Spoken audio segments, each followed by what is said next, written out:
Most entrepreneurs don't have a real business. They have a job disguised as a business. If they stop working, everything stops working. Revenue, growth, momentum.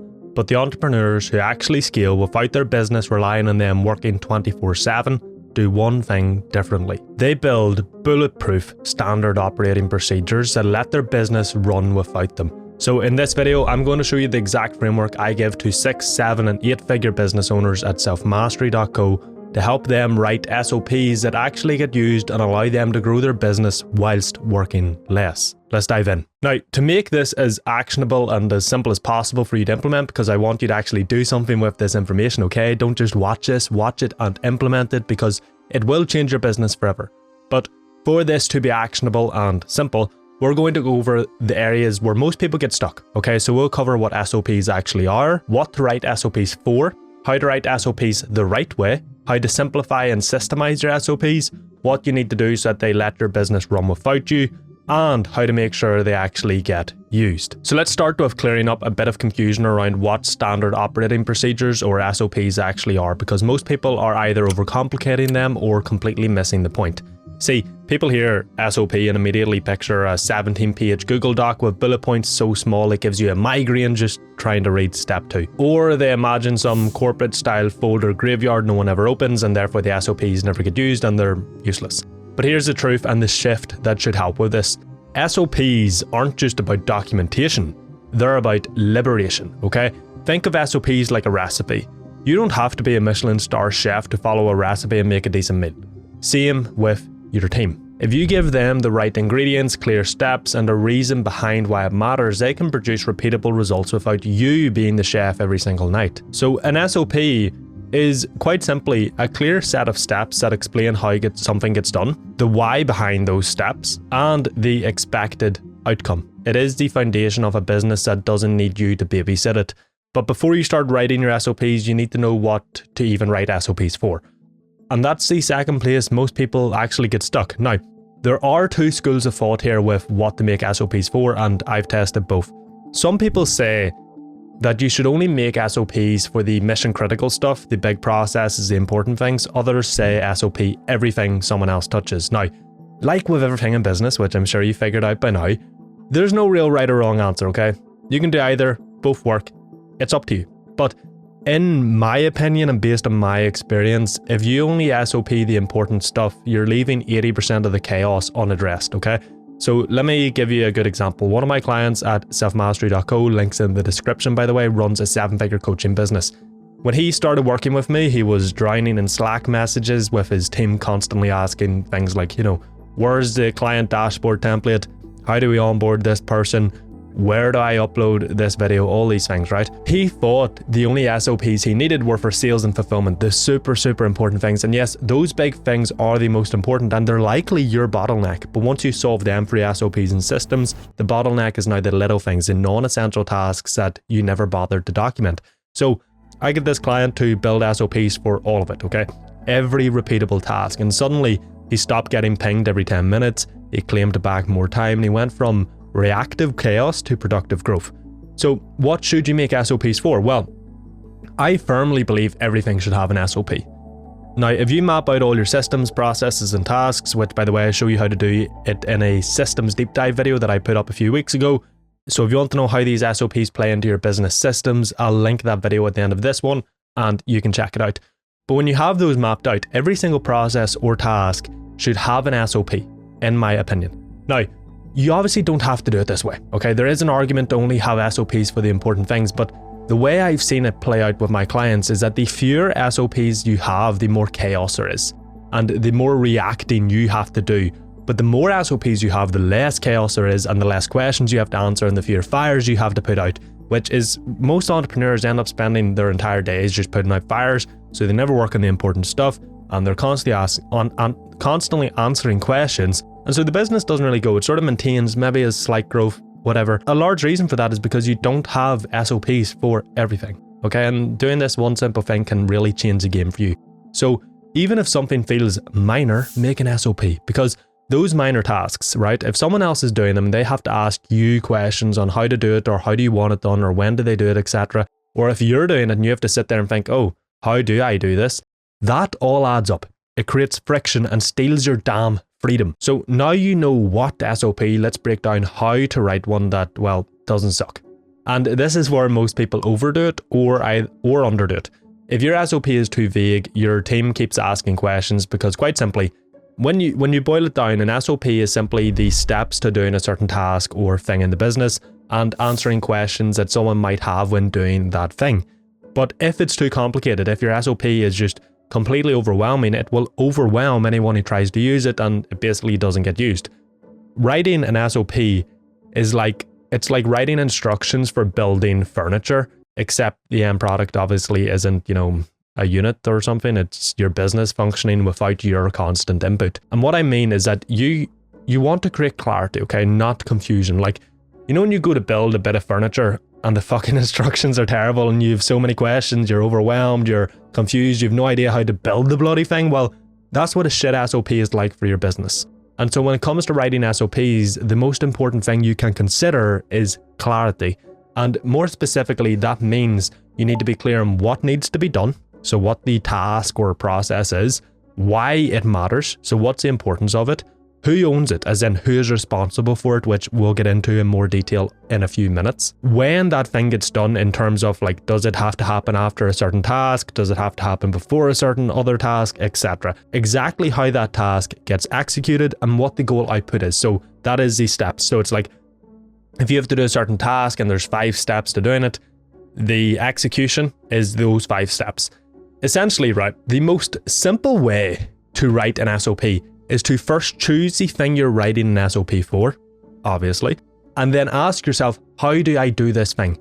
You then write out the steps as to how you would do it. And the important thing here is that you use the likes of checklists, bullet points, and add screenshots if you need to, right? It's up to you. But don't be putting in big paragraphs of text. Keep it to bullet points and checklists so that it's scannable, clear, and feels usable, not overwhelming.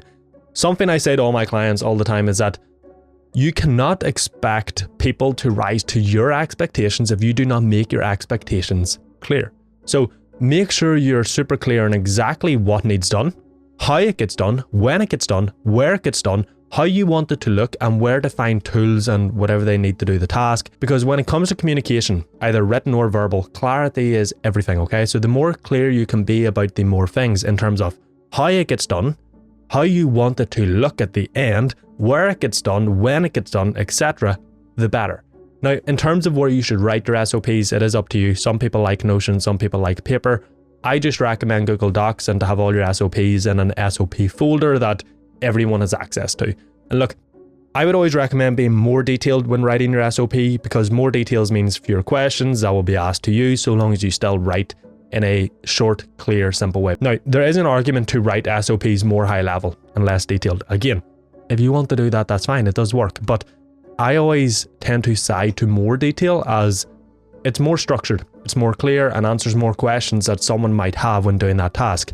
But something to consider here when writing SOPs is that different tasks need different levels of detail.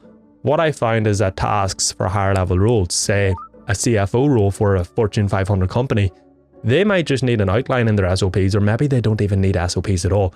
Because at that level, at what they're working, they live and breathe the thing they do, okay? But for junior roles like a setter or a VA or a sales rep, you want clarity so sharp that it cuts through any confusion. So my general rule of thumb is be more detailed, but still, again, write in short bullet points. But higher level roles may need less detail in their SOPs. Lower level roles tend to need more detail, okay? There's one thing I would recommend you add to all your SOPs that will change the game for them. Record yourself doing the task while talking it through on Loom. So if you don't know what Loom is, it's just a free screen recording software that's really good. And what you can do is write out the SOP and record a Loom of you doing the task according to the SOP. Now, first off, some tasks are more complicated, and so a Loom or screen recording of you doing it will help explain what you mean in a more clear way. Secondly, it'll help you think through the actual steps of you doing that task, and so you can make sure the SOP is accurate and you haven't missed anything, because in its most simple form, an SOP is simply the steps to do a certain task, okay? So when you're recording yourself going through it, you can basically make sure you don't miss any steps and that your SOP is accurate. And look, it doesn't have to be pretty, doesn't have to be perfect. Just explain what you're doing and why you're doing it. Then drop that Loom link into your SOP document. And if you want, what you can also do is you can transcribe the video with ChatGPT, which means you might not even actually have to write the SOP out yourself. However, I would argue that you should still do at least a rough draft of the SOP yourself. But either way, this means your SOP works for visual learners and readers, and it's more clear for those using the SOP. Also, a side point, depending on your team structure, maybe you have a head of department for a certain department, and you get that head of department to make all the SOPs for that department, okay? You don't necessarily have to do these yourself. This can be a task you give to someone on the team. However, it obviously just really depends on your team, the tasks, etc. But it is something to consider. Now, speaking of making things easier, let's talk about your new AI assistant, okay? Yeah, AI, it's fucking changing the game. Look, not all of us are natural-born SOPs writers. That's fine, because you've now got an AI intern. So if your SOP looks messy, it looks clunky, or just not that clear, or you're not that happy with it, copy and paste it into ChatGPT. Say, make this SOP clearer, step by step, and easy for a new hire to understand. Provide some context around the task, your business, the role that would be doing this SOP, and anything else. This is quite literally like having a second brain that's really good at formatting and making things clear and simple. You do the thinking, ChatGPT does the polishing. So use it to improve the flow, fix confusing steps, or rewrite it like you're explaining it to a 16-year-old on their first day. Basically means you get to spend less time writing, you get better SOPs, and you have more clarity for your team. Now, before you run off and publish 47 SOPs at once, you've got to streamline what you've written. Just because it's written down doesn't mean that it's useful. It's like writing a gym program that no one can actually follow. It sounds good on paper, but it fails in practice. The real test of an SOP isn't whether you think it makes sense. It's whether someone else can actually follow it without asking questions or actually wasting more time than before. And that means you've got to audit and streamline your SOPs. Think of it like a game of broken telephone. You explain it once, then someone else repeats it back by following your instructions.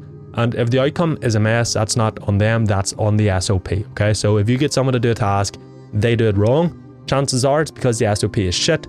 It's not that person's fault. And as an entrepreneur, you need to take full responsibility for every single thing that happens in your business.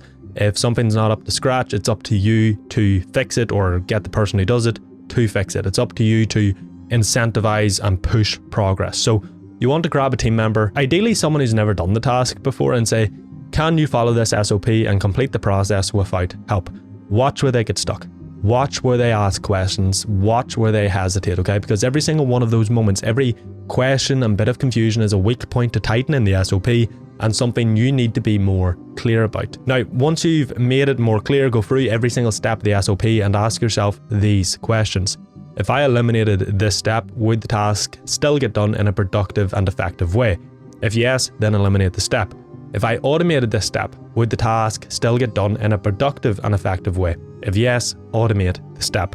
This way you remove any bulk or unnecessary steps and make the SOP faster and more simple, which will help people actually use it.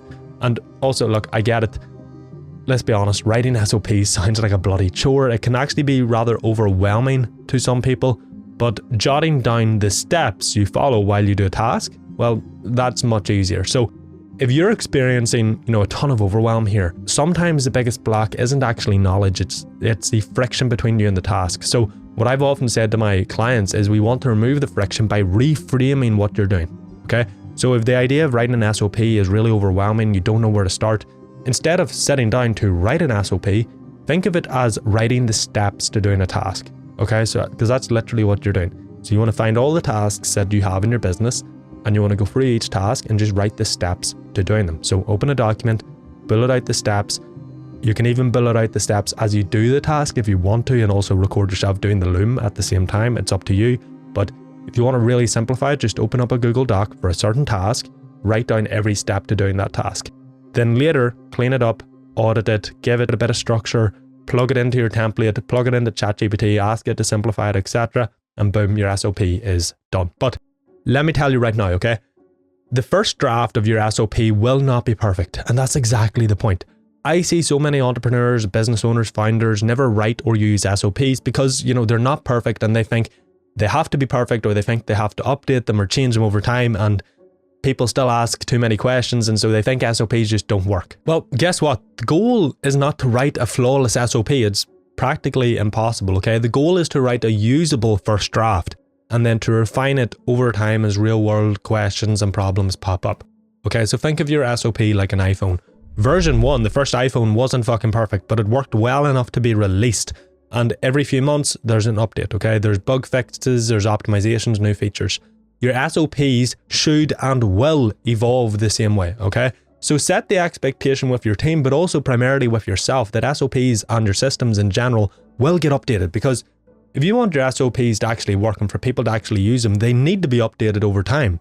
Like, let's say you give your team a new SOP. All of a sudden, a team member asks you a question about that task.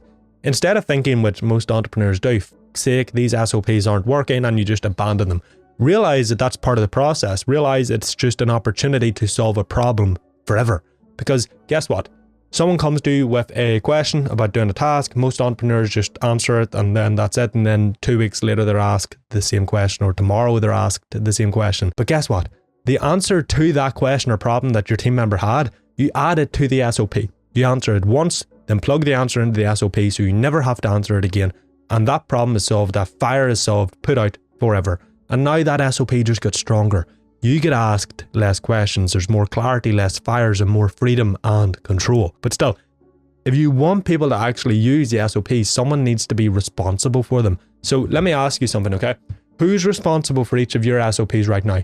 If your answer is, I guess me, that's a problem, okay? Because if everyone owns something, no one owns it. Or if you own it, you're responsible, you do all the work, you solve all the problems, etc. But if no one owns it, it gets forgotten, ignored, and eventually it's just a digital dust in a folder that no one opens. Every SOP is like a garden, okay? Without a gardener, it overgrows, it gets messy, it stops being usable. So assign an owner to every SOP, one person who's responsible for keeping it up to date, making sure it's followed, flagging when it needs revising. This creates clarity and accountability, and suddenly the SOP isn't just a document, it's a tool someone is actively managing. Now, the owner of each SOP should be the person who is going to be using that SOP. And now, if multiple people are going to be using it, you either make one of them the owner, or you make the team leader the owner of that SOP. This way, what you can also do is write who's responsible in the SOP document, and anyone who is using the SOP and has a question, they go to that person first, the person who's responsible for the document, with their questions, not you. And all of a sudden you create a layer of protection between you and the fire. Now, even responsibility means nothing without accountability, and this is where most SOPs fall short. They describe what to do, but not what success looks like. And if you don't define success, people will make up their own version, which basically means there's going to be inconsistency, frustration, and results that vary depending on the day, which defeats half the purpose of SOPs. Imagine giving someone a gym plan without any targets, no reps, no sets, no weight, no tracking. They show up, they move a little, they leave. Are they making progress? Well, who the fuck knows? Same thing with SOPs, okay? So what you want to do is attach a number. For example, send onboarding email within 24 hours of payment. Send onboarding email within 1 hour of payment. Respond to all support tickets within 6 business hours. Complete weekly client review report by 12 p.m. Friday. Or if a step of an SOP has a metric that can be tracked, like if you have a SOP for sending cold emails, track the number of cold emails you send each day and the number of responses you get and calls booked, etc.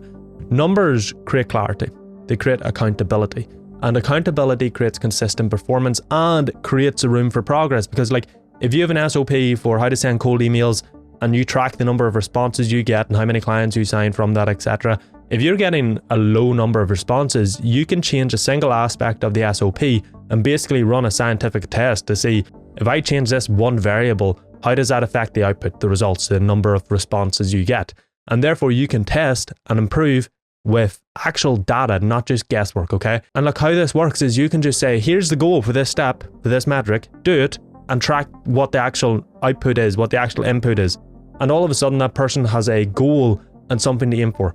And you know if they don't hit it, so they will do their best to hit it. Now, obviously, this step of assigning numbers to SOPs is not always possible, and sometimes it can create more confusion and complication than it's worth, so you will need to use a bit of critical thinking and common sense here. But here's the final and arguably most important part of making SOPs work and ensuring they actually get used. Because the harsh truth is most SOPs don't get used. not because they're bad, but because they're buried. Out of sight means out of use. An SOP that isn't integrated into your actual business operations is like a gym membership that you never use. Sounds productive, feels impressive, but nothing changes. So here's how to make sure SOPs get used. You store them in one central accessible place like Notion, Google Drive, or an SOP software. I'm a big fan of Google Drive mainly because of how simple it is. If it's applicable, link the SOP in your task or project tools so they show up when and where they're needed. Remind your team if you're doing the task, follow the SOP. Remember, if you expect people to use the SOPs, make it clear to all of them that you expect it. Review and audit your SOPs every quarter and make sure someone is responsible for each SOP. And as always, simplify without dumbing down. Because simplifying doesn't mean removing detail, it means making it clear, faster to absorb, and easier to act on. And when you do that, SOPs stop becoming theory, they become execution. So look, SOPs aren't sexy. They're not flashy. They're not going to go viral on Instagram, but you know what they are? They're the difference between a business that scales and one that scales you into burning the fuck out. They're how you work less without slowing down. They're how you delegate without disaster, because you can now say, hey John, you're doing this task, follow the SOP, and I will tell them exactly how to do it to the standard that you want. They're how you stop being the bottleneck. So whether you're at 10k a month or $1 million a month, if you want freedom, repeatability, and real momentum, build SOPs. Keep them simple, make them useful, and update them like your business depends on it, because it does. And if you want to see how these SOPs should play into your business systems as a whole, click this video on screen now and I'll show you exactly that.